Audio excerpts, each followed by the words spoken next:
Welcome, thrill seekers and curious minds, to the chilling world of haunted house stories. Within the confines of these spectral abodes, the air is thick with mystery, and every shadow seems to harbor a tale untold. Prepare to navigate the dimly lit corridors of abandoned mansions, century-old homes, and forgotten structures where the echoes of the past intertwine with the present.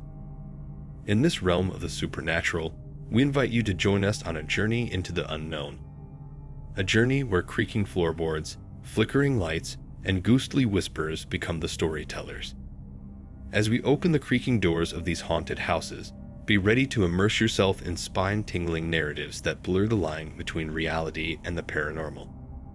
Brace yourselves, for within these walls, the spirits of the past await to share their tales and send shivers down your spine. Welcome to the haunting tales of houses that hold secrets beyond imagination. The haunting memories of a house. During my childhood, from the age of 9 to 13, I called this enormous ancient house my home. It was a place where my dad and I spent most of our time together. Numerous events unfolded within those old walls, but one of the most unsettling incidents occurred when I was around 10. You see, I always harbored a fear of the upper floors. There was something eerie about them, and the noise up there didn't help either. Despite my apprehension, my dad finally persuaded me to sleep in my room on the 3rd story. I was absolutely terrified. To ease my nerves, I decided to read a book until drowsiness overcame me. There I was, seated with my lamp illuminating the pages, when out of the corner of my eye, I spotted a massive tarantula crawling up my bedsheets. Panic set in, and I hastily tossed my blankets aside. After shaking them vigorously, I found nothing. I'd assumed it was just my imagination playing tricks on me and cautiously settled back onto my bed to resume reading. As I became a bit drowsy, a subtle movement caught my attention. Glancing up from my book, I was startled to see a young girl in a white nightdress standing at my door, observing me. Paralyzed with fear, I didn't know how to react. I impulsively covered my face with the book, and when I peered over it again, she was gone. Following that encounter, it took about a year before I mustered the courage to sleep in my upstairs room again. However, when I did, I started noticing more peculiarities. There was a balcony with a creaky old door, secured by a rusty latch. My dad struggled to open it at times, yet I frequently found it wide open or awoke to the jarring sound of it slamming shut. One summer, my dad decided it was time to sell the house. Unfortunately, the housing market was unfavorable, and potential buyers were scarce. We resorted to hosting open houses, during which people would explore our home. On one occasion, a couple ran out of the house in distress. They recounted seeing a naked girl with wet hair staring at them in the bathroom mirror. This incident shook me, as now it wasn't just me who had witnessed strange occurrences. Curious about the history of the house, we spoke to our neighbors. Most brushed it off as a joke, finding the stories amusing. However, one elderly neighbor, who had lived in the neighborhood for ages, shared a disturbing tale. The house was supposedly built by a man who poured years of his life into its construction, only to suffer a fatal heart attack on the front lawn the day after moving in. The tragedy deeply affected his family, especially his daughter, who tragically took her own life in the upstairs bathroom. A night of unseen horrors. I'm not usually one to entertain thoughts of the paranormal, but an experience in my girlfriend's supposedly haunted house made me question everything.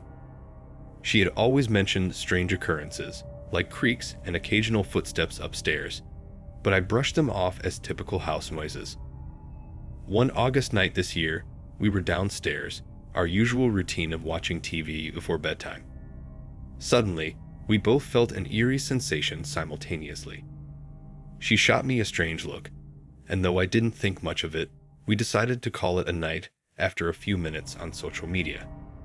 As we settled into bed, we heard a child's voice saying, "Good night." It struck us as odd, considering there were no children in the house. We exchanged puzzled glances, realizing neither of us had uttered those words. Swiftly, we left her room and headed downstairs to the couch, trying to make sense of the situation. While watching TV, we couldn't shake the feeling of being watched, an intense gaze fixed on us. It wasn't the casual, someone staring at me feeling, but more an unwavering, unsettling scrutiny.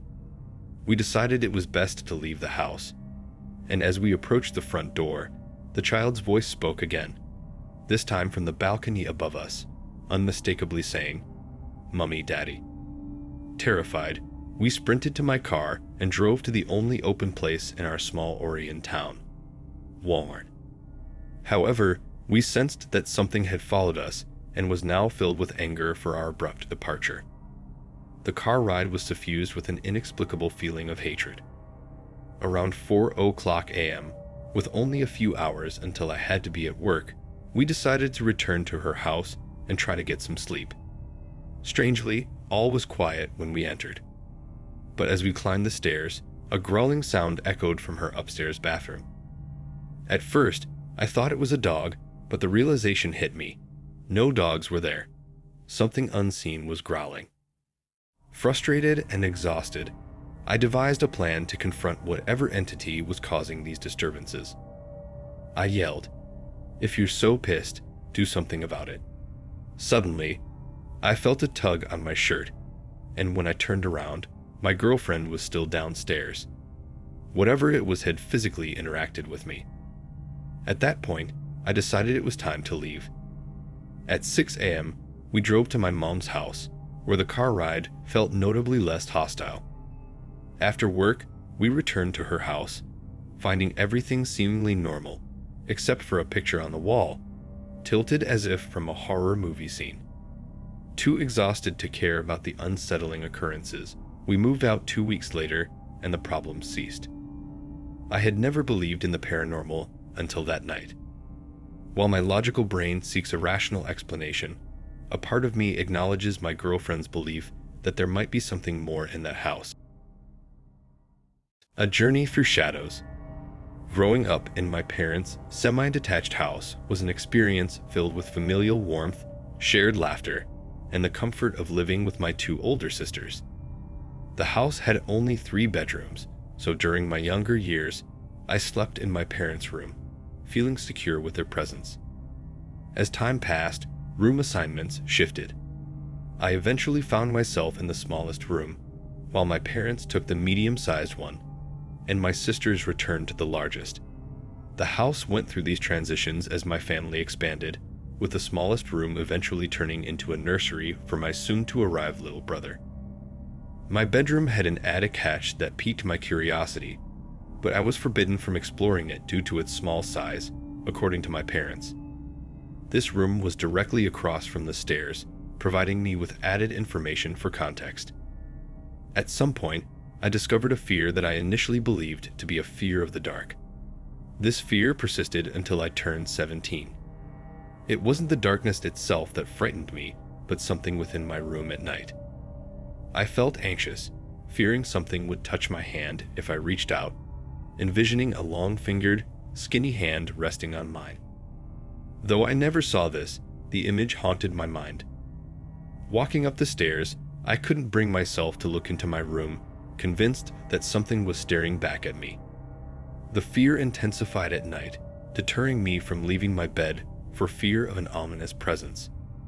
It was a familiar childhood fear, the classic, keep your feet under the blankets or the monster will get you feeling. Throughout this time, I never saw the entity, but I could feel its presence, accompanied by images in my mind of a dark mass with long arms, hands, and a head, faceless and foreboding. Fast forward to my 17th year. My health took a downturn, leading to a hospital stay. Upon returning home, my perception changed. I still sensed the presence, and I could feel a hand, but it seemed different. It wasn't there to harm me. It felt almost protective. However, the reason for its presence remained a mystery. When I moved out at 21, my last night at my parents' house was peculiar. The room felt warm, and the presence seemed calm. I felt compelled to thank it for being there for me. The experience was surreal, as if a weight had been lifted. Now my little brother occupies that room, and whenever I'm asked to retrieve something from there, a peculiar feeling resurfaces. The presence, once protective, seems to have transferred its care to my brother. It stays confined to that room, never venturing elsewhere. I'm left wondering what this entity is. It never appeared human, and its connection to that specific room remains a mystery. Whispers of the past, an enigmatic tale from Dad's haunted home. My dad's upbringing was marked by peculiar occurrences in the family home during the late 70s and early 80s. One day, after returning from school, he recounted an unsettling incident when someone seemingly sprinted up the basement stairs and pounded on the door. Alone in the house, he hurriedly waited outside until my grandparents returned. On another occasion, while home alone again, my dad entered the living room to turn on the TV. As he flipped the switch, he caught the reflection of a man standing behind him. When he turned around, the figure vanished, leaving him with a sense of unease. Adding to the eerie atmosphere, his dog would sporadically growl at his bedroom door, as if sensing a presence outside. My aunt also had a strange encounter with her then-boyfriend. Upon arriving home, they noticed a woman in the front window, assuming it was my grandmother. As they approached, the woman walked away. Waiting at the front door, they expected her to let them in. However, when she didn't appear, they entered themselves, only to find my grandmother in the kitchen. It dawned on them that the woman in the window was wearing red, unlike my grandmother. One morning, a freshly made cup of coffee awaited my grandfather on the kitchen counter. No one knew who made it, and my grandmother insisted she had not. Cabinets would open and shut autonomously, toilets would flush on their own, and my dad described a figure standing in his doorway. Assuming it was his grandpa, he'd call out, but the figure would simply walk away. The house was filled with a myriad of inexplicable incidents, creating an atmosphere where the unexplained became a part of their everyday lives.